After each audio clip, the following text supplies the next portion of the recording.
In the course of your spiritual life, there comes a time when you must honestly ask yourself, how serious are you?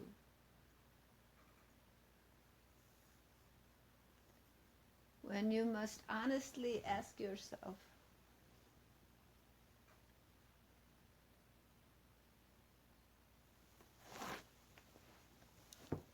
can you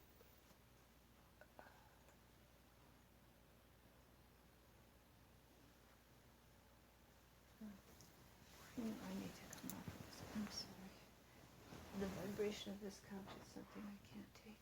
I'm sorry.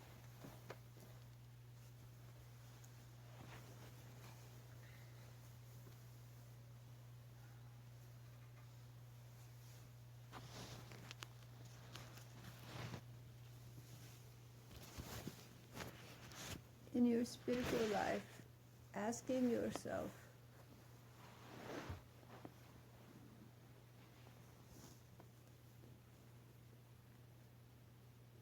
can you dedicate your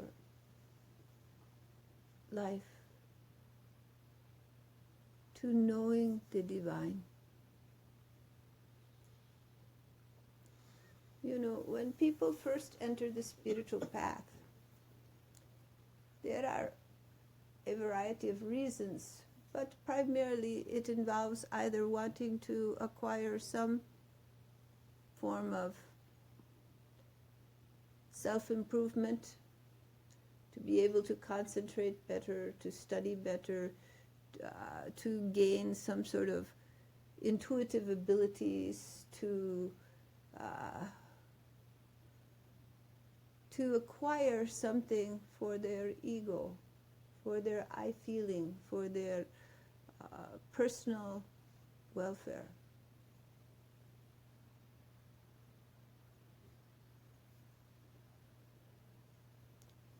And when people enter the spiritual path, their minds are distracted, often in a variety of directions. So meditation is something you do because it's good for you, for self-improvement or for the acquisition of some skills or ability you want to have. It's good for you. So it becomes incorporated as part of your life. But who are you? You are that person going about, engaged in a variety of activities and relationships, attempting to acquire and to achieve and to accomplish and to win at life, to have a good life.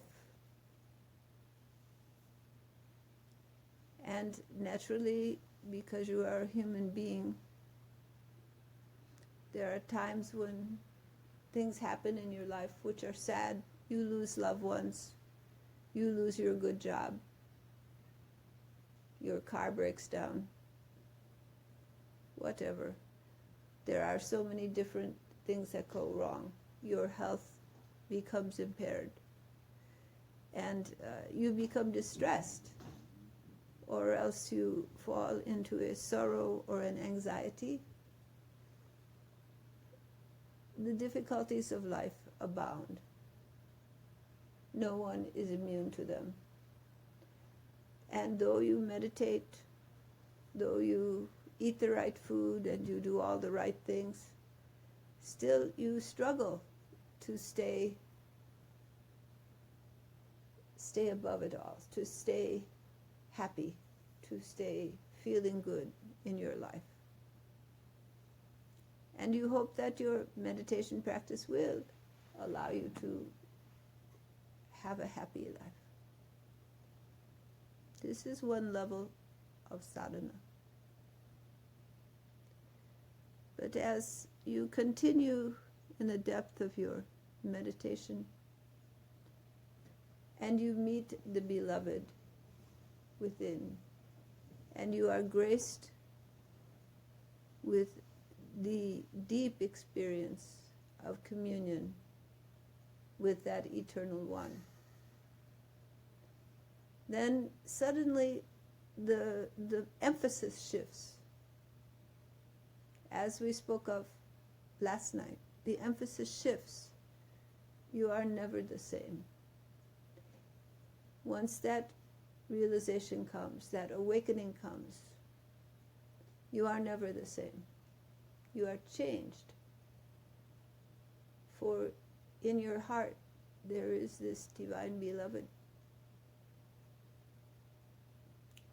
And a passion is awakened in you towards that eternal self. A passion for that beloved of your heart. And suddenly there's a shift in your priorities. That passion, that love that you have for the Supreme becomes a priority in your life, as we spoke of.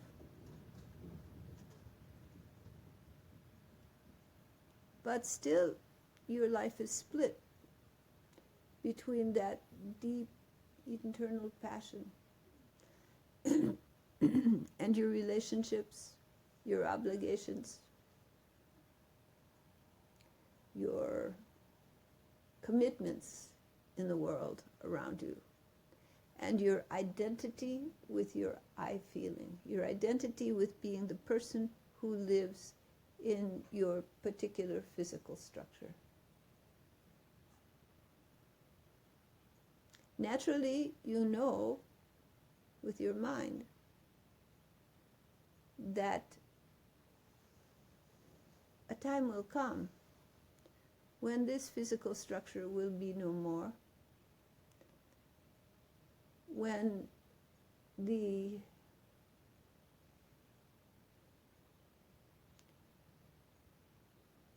attachments, obligations, commitments that you have in your life right now will come to a close. You'll have to close up shop.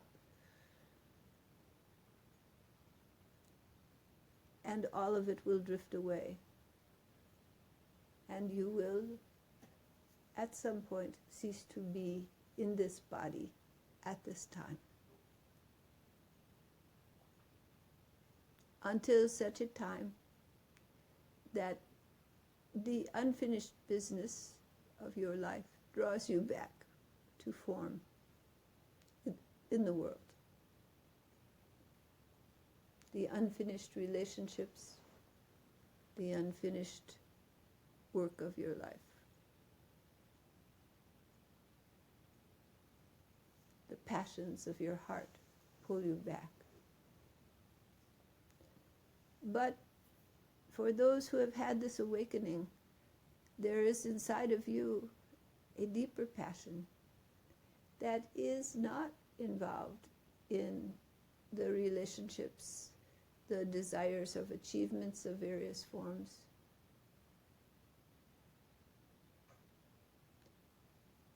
A passion for God that has come to fill your heart and affect your mind. And as you go on in your sadhana, there comes a point where you must ask yourself, how serious am I?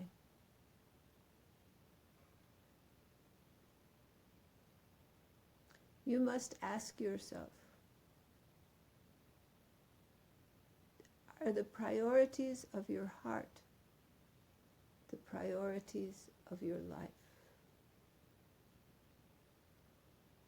You must ask yourself, how do you integrate your spiritual love and the depths of your sadhana and your identity as an individual living in a body in the world? For if you simply do your sadhana, you enjoy your communion with the Supreme. But then you come back to your life and you are the same person. Maybe a little changed, but basically the same, trying to achieve your happiness, stay mentally balanced, stay emotionally balanced, not be swung too far by the trials and tribulations that hit you in life, trying to manage life.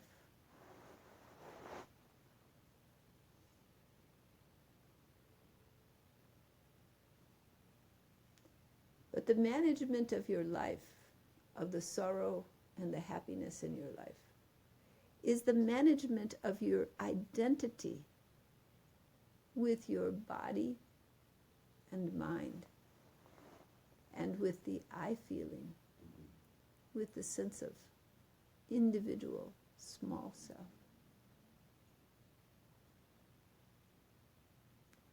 Are you willing to give that up?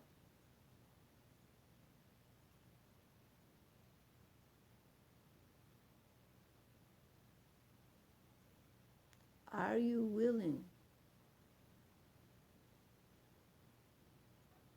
to take a leap of faith? Are you willing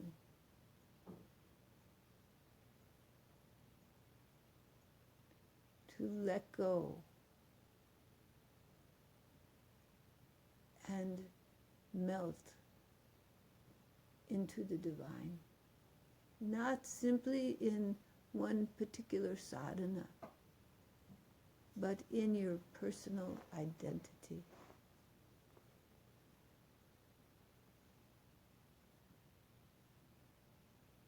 You know, they say in religion, God is held high on some throne in the heavens, and because he is held high on some throne in the heavens, he's far away. You're always striving to achieve proximity. When you do Brahma sadhana, when you do deep meditation, that God is just with you. And you let go in your deep meditation into that beloved. You surrender.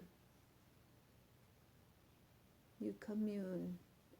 You melt into that awareness that is behind all form, that infinite love, that infinite intelligence. But are you willing to give your whole life to that beloved? Not in doing some sort of projects that are good service, so you're doing them for God, but you are doing them. Are you willing to give your very you, your very me, your very I feeling to that God self?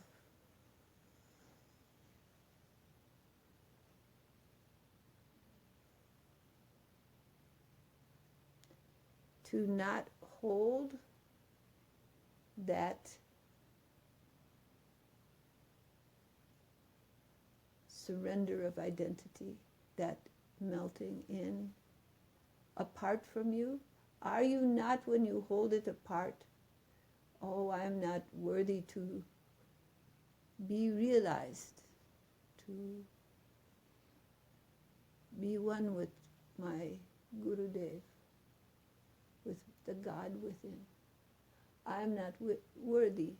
Do you not put that Guru, that God, that self, that one, like the religious person high in the heaven apart?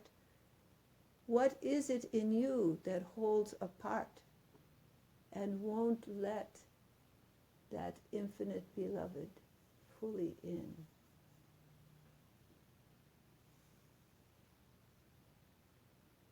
Are you willing to let that go?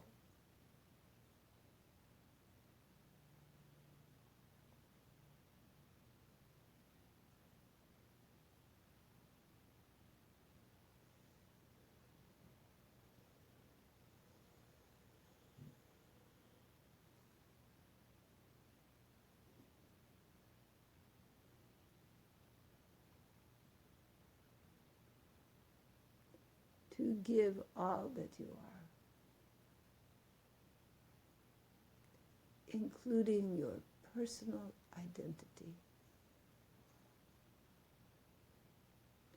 to that one beloved of your heart.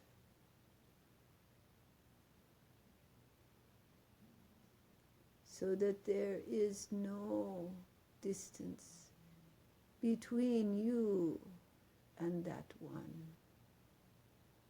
That you are one. That you truly surrender. That divine beloved of your heart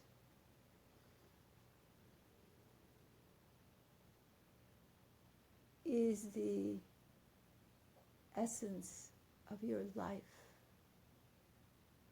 Just there, always.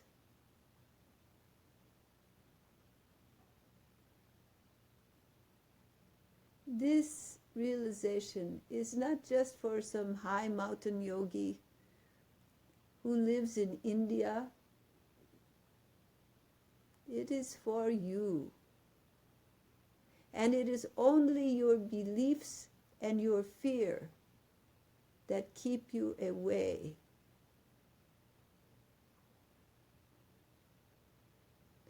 When your heart is surrendered, what stops you?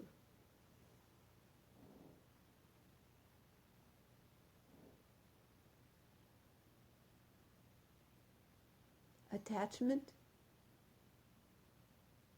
What attachment? Do you think you need to give up the people you love? That you need to give up the things you enjoy? No. It is not the people you love you give up. It is the sense of I am apart from the one. That is what you must give up. Let go.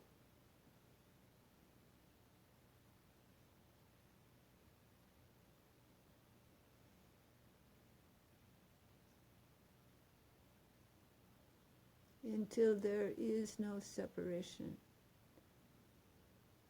between you and your most beloved.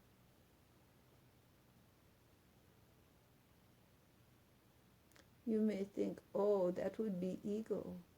Does that feeling come? That to think that is a kind of heresy. To think, this is God. It's a kind of heresy.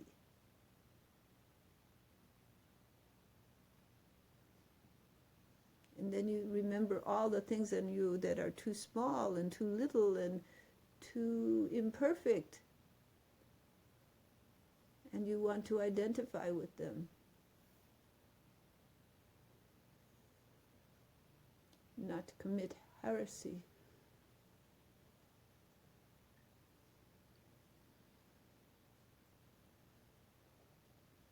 And surrender everything.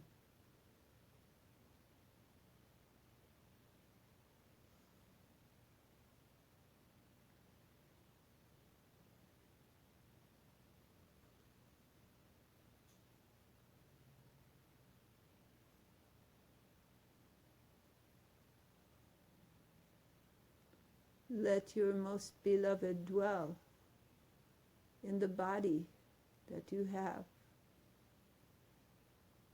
Let your most beloved see through the eyes you have been given in the temple of the body.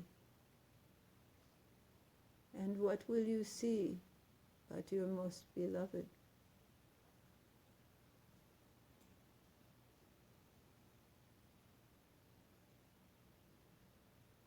For God dwells in all beings. For those who have eyes to see, the bird, the brook, the leaf, the friend, all embody the God Self. Your body is of that. Your mind is of that. Why put the barrier of I apart from thou between you and your most beloved?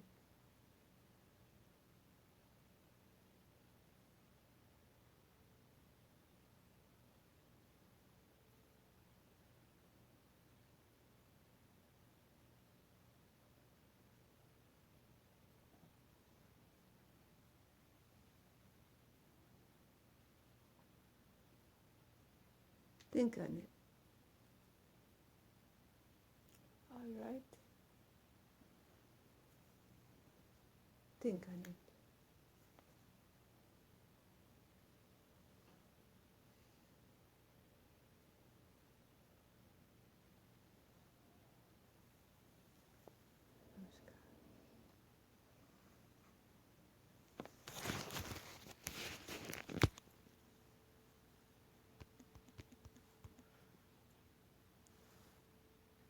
Perhaps you can do a little more meditation, a few minutes. Huh?